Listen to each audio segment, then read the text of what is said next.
कदम कदम पे लड़े थे तुमसे, कदम कदम पे लड़ेंगे तुमसे, दम है कितने दमन में तेरे, देख लिया हम देखेंगे। चतरा सीट जो रहा है वो सीट राष्ट्रीय जनता दल का परंपरागत सीट है और मैं अपनी दावा को पेश किया हूं कि चतरा विधानसभा के सीट से मैं राष्ट्रीय जनता दल के टिकट पे चुनाव लड़ूं। बीजेपी और जेवीएम से आकर कुछ लोग चाहते हैं कि युवा नेता सुबोध पासवान को रोक दिया जाए चतरा में, उनका ये मनसूबा कभी कामयाब नहीं होगा। के कोख से अब राजा पैदा नहीं होगा, वही राजा पैदा होगा जिसको जनता अपना मताधिकार से स्पष्ट बोलना चाहता हूं कि भले मंच में न चढ़ने दिया हूं, जनता के दिल से निकाल के बताएं सुबोध पासवान को। राजद के कद्दावर नेता, चतरा विधानसभा के दिग्गज, युवा के दिलों में राज करने वाले सुबोध पासवान पूरे दमखम के साथ लड़ेंगे चुनाव। आला कमान के इशारे का सिर्फ इंतजार है। अचानक दिखे रांची की सड़कों पर सुबोध पासवान ने कहा, चतरा सीट जो रहा है राष्ट्रीय जनता दल का परंपरागत सीट रहा है और वो सीट से हमेशा राष्ट्रीय जनता दल के विधायक जीतते हैं। जनता चाहती है कि मैं भी चतरा से चुनाव लड़ूं, बस इंतजार है आला कमान का। शिक्षा, स्वास्थ्य, बेरोजगारी, पलायन, नशा जैसे मुद्दों को लेकर चुनाव में उतरेंगे और फैसला जनता करेगी। सुबोध पासवान ने कहा, आरएसएस, बीजेपी और जेवीएम से आकर कुछ नेता सोचते हैं कि रोक देंगे। सुबोध पासवान को कोई नहीं रोक सकता। नाम नहीं काम बोलेगा। राजा का बेटा कभी राजा नहीं होगा। एक रानी के कोख से राजा पैदा नहीं होगा, वही राजा पैदा होगा जिसको जनता अपना मताधिकार देगी, जनता जिसको चुनेगी। भले मुझे मंच से निकाल दिया गया, जनता के दिलों से कैसे निकाल सकते हैं, निकाल के दिखा दे। क्या चतरा सीट जो रहा है वो सीट राष्ट्रीय जनता दल का परंपरागत सीट रहा है और वो सीट से हमेशा वहां के विधायक जीतते हैं राष्ट्रीय जनता दल से। अभी जो परिवेश है वहां पे शेड्यूल कास्ट का सीट है। अब हमारे जो वहाँ के निर्वर्तमान विधायक जो हैं वो अब आदिवासी में चले गए हैं, एसटी में हो गए हैं।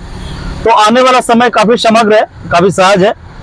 इलेक्शन को लेकर हम लोगों का बातचीत हुआ है, हमने अपने दावा पेश किया है youth icon of India Tejashwi Prasad Yadav से, राष्ट्रीय अध्यक्ष से भी हम लोगों ने मिला है और मैं अपनी दावा को पेश किया हूँ कि चतरा विधानसभा के सीट से मैं राष्ट्रीय जनता दल के टिकट पे चुनाव लड़ूं। अब फाइनल डिसीजन तो राष्ट्रीय अध्यक्ष को ही लेना है, राज्य के प्रदेश अध्यक्ष है उनको ही लेना है, लेकिन अपनी जो बातें हैं मैं अपने कार्यकर्ताओं से, जितने भी सपोर्टर हैं, जितने भी लोग हैं, सबसे बात कर चुका हूं। उनका ये मंतव्य है कि आने वाला विधानसभा जो चुनाव है, अगर राष्ट्रीय जनता दल मुझे टिकट प्रदान करती है तो 2 लाख के बड़े भारी अंतर से मैं जीत जाऊंगा। आप इतने पुराने नेता है, इतना मेहनत आप करते हैं, फिर भी इतना बड़ा कार्यक्रम था आपका चतरा में, लेकिन आपको मंच में चढ़ने के लिए नहीं दिया गया, मतलब क्यों, ऐसा क्यों हुआ? देखिए, कदम कदम पे लड़े थे तुमसे, कदम कदम पे लड़ेंगे तुमसे, दम है कितने दमन में तेरे, देख लिया हम देखेंगे। आरएसएस, बीजेपी और जेवीएम से आकर कुछ लोग चाहते हैं कि युवा नेता सुबोध पासवान को रोक दिया जाए चतरा में, उनका ये मनसूबा कभी कामयाब नहीं होगा। और मैं आपके इस चैनल के माध्यम से बोलता हूं कि अब राजा का बेटा राजा कभी नहीं बनेगा और एक रानी के कोख से अब राजा पैदा नहीं होगा, वही राजा पैदा होगा जिसको जनता अपना मताधिकार से प्रयोग करेगी, जनता जिसको चुनेगी। और मैं उनसे स्पष्ट बोलना चाहता हूं कि भले मंच में न चढ़ने दिया हूं, जनता के दिल से निकाल के बताएं सुबोध पासवान को। मंत्री आपके पीछे पड़े हुए हैं। अब ये कौन पीछे पड़ा हुआ, नहीं पीछे पड़ा हुआ है तो हम नहीं जानते हैं, पर हाँ इतना जरूर है कि चतरा के लिए, पूरा विधानसभा के लिए एक मैसेज जो जाना चाहता हूं, मैसेज हम देख लिए हैं और लोगों को यह विश्वास है कि सुबोध पासवान आएगा तो हमारे लिए कुछ करेगा। और मैं कभी किसी के पीछे जाता नहीं हूं सर, मैं अपने कामों को समग्र रूप से करता हूं और करूंगा। और आने वाला विधानसभा में पैदल मार्च करेंगे पूरा 5 प्रखंड में और अपना काम को सही तरीका से करेंगे।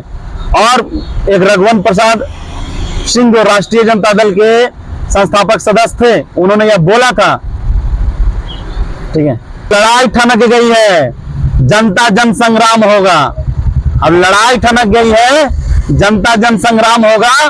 अब वो देखे इस भारत में कौन बड़ा वीर बलिदानी है और किसकी धमनी में खून है और किसकी धमनी में पानी है।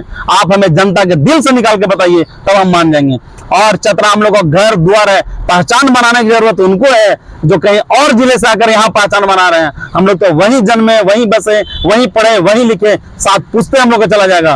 और किसी माई के लाल में इतना दम नहीं है कि वहाँ 67% दलितों की उपेक्षा करके वहाँ विधायकी का चुनाव लड़ जाए और जीत जाए। स्थानीय लोगों का तो कहना है कि कहाँ मंच में चढ़ने दिए उस नेता को, इतना पुराना नेता बनता है तो कहाँ चढ़ने दिए, उसको तो हम लोग उखाड़ फेंकेंगे डायरेक्ट। वहाँ का जनता का कहना है, जिस तरह से बोला जा रहा था, क्या कहेंगे इसके आप? जनता ने हमेशा सुबोध पासवान को सड़कों पर बैठाया है, चाहे इफ्तार का माध्यम हो, चाहे सामाजिक कार्यक्रम हो, हर तरीके से हमने जनता के माध्यम से डोर टू डोर कैंपेन करके जुड़े हुए लोग हैं। क्या लगता है कि ये षड्यंत्र के तहत इस तरह का? हाँ, षड्यंत्र वैसे लोग कर रहे हैं जो आरएसएस, बीजेपी और जेबीएम से आए हैं और वो हमें राष्ट्रीय जनता दल में संविधान का पाठ पढ़ा रहे हैं। उनकी मनसूबा हम लोग कायम नहीं है। और जनता, चतरा की जनता सिर्फ एक आवाज पहचानती है, लालू प्रसाद यादव।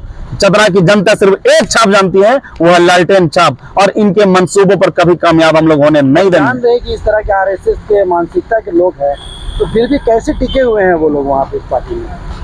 अब कुछ लोग हैं दिग्भ्रमित कर रहे हैं पार्टी को, कभी षड्यंत्र कर रहे हैं लोगों के साथ बीच में, कभी छवि खराब करने का धूमिल। अभी आचार संहिता के मामले में मुझे जेल भेज दिया गया और जेल जाने के उपरांत बड़े बड़े माइकों से मेरे ऊपर प्रेस कॉन्फ्रेंस किया गया। लेकिन हम लोग लालू प्रसाद यादव के विचारधारा को मानने वाले लोग हैं, राष्ट्रीय जनता दल के विचारधारा को मानने वाले लोग हैं। हम लोग लड़ेंगे, अपना दम दिखाएंगे।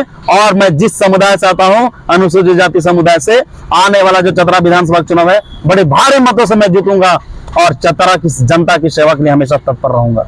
जिस तरह से चुनाव से पहले बहुत सारे नेता बड़े बड़े वादा करते हैं, क्या लगता है कि जनता का जो डिमांड है, जिस तरह से आप देखेंगे कि बेरोजगारी जो है एक तरह से कहा जाए कि चरम पर है, तो क्या लगता है कि जो लोगों का जो समस्या है वो पूरा फुलफिल हो पाएगा, पूरा हो पाएगा आपके हाथ जाने के बाद? देखिए, मैं तो इतना जानता हूं कि अब युवा को मौका मिलना चाहिए, युवाओं को मौका मिलेगा। रही बात बेरोजगारी का, रही बात वहां पलायन का, ये बहुत बड़ी समस्या चतरा में ये बना हुआ है।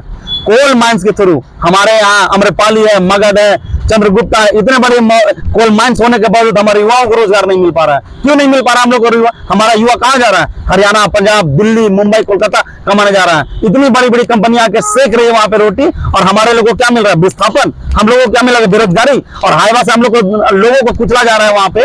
और जब इसके मांग उठाए जाते हैं तो बड़ी बड़ी कंपनियां हैं आवाज दबाने का कोशिश करते हैं, और वहां के कुछ ऐसे लोकल नेता है जो कंपनियों के साथ साठगांठ है, और भारी मात्रा में चतरा विधानसभा का नुकसान हो रहा है। लेकिन ये सब करनी और कथनी हम लोग बंद कर देंगे।